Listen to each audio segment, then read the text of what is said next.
Indian Bangla একটা গান শুনছিলাম, ফানি গান আর কি। গোপনে আর প্রেম চলবে না, প্রেম চলবে এবার ওপেনে। তো এখন বিষয়টা হচ্ছে ট্রাম্পের অবস্থাও সেম। সে আর গোপনে কৌশলে কোনো কিছু দাবি করছে না, মানে ভালো মানুষের মুখোশ পরা আর নাই। এখন যা বলে সব ওপেনে। শান্তিতে নোবেল পুরস্কার পাওয়ার যে একটা লোভ ছিল, তার কারণে সে গত 2-3টা বছর মোটামুটি একটা ভালো মানুষের মুখোশ পরা ছিল।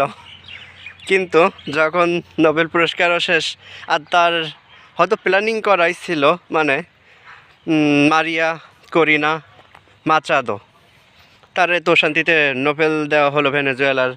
তো হয়তো তার প্ল্যানিংই ছিল, কিংবা আবার সে নিজেও চাইতে পারে যে নিজেই শান্তিতে নোবেল প্রাইজ পাবে, কিন্তু সেটা তো আর হলো না।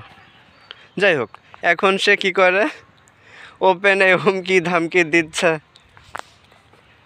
প্রথমত ভেনেজুয়েলার বিরুদ্ধে হুমকি ধামকি দিল, একেবারে অবৈধভাবে ক্ষমতা দেখায় ভেনেজুয়েলার প্রেসিডেন্ট নিকোলাস মাদুরোর গ্রেপ্তার করে নিয়ে গেল, যেটা আন্তর্জাতিক আইন অনুযায়ী একেবারেই অবৈধ।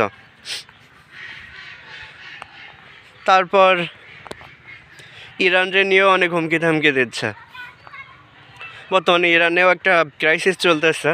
যদিও ইরানের সর্বোচ্চ ধর্মীয় নেতা আয়াতুল্লাহ খোমেনি সে স্বৈরশাসক বলা যায়, আমার মতে সে ভালো মানুষ না আমার কাছে ব্যক্তিগতভাবে, কিন্তু তারপরেও পুরো মধ্যপ্রাচ্যে মোটামুটি একটা ভালো জায়গায় থাকা নেতা, বা প্রতিবেশী রাষ্ট্র মুসলিম কান্ট্রিগুলোরে সাপোর্ট দেওয়ার মতো একটা ভালো নেতা ছিল। এখনও আছে, যদিও তার অবস্থা নড়বড়ে, কিন্তু বর্তমানে তাদের দেশের অবস্থাও আমাদের বাংলাদেশের মতো। তো তার ট্রাম্পের নেক্সট টার্গেট বা বড় পরিসর একটা টার্গেট হচ্ছে গ্রিনল্যান্ড। অনেক কাল আগে থেকে গ্রিনল্যান্ড ডেনমার্কের অন্তর্গত, যদিও সেখানে 2000 কত সাল থেকে যেন স্বায়ত্তশাসন আছে কিছুটা, মানে তাদের নিজেদের জনগণের মাধ্যমে একটা সরকার আছে। অনেকটা ভারত ব্রিটিশ কলোনি থাকা অবস্থায় শেষ পর্যায়ে যেমন ছিল সেরকম অবস্থা আসছে।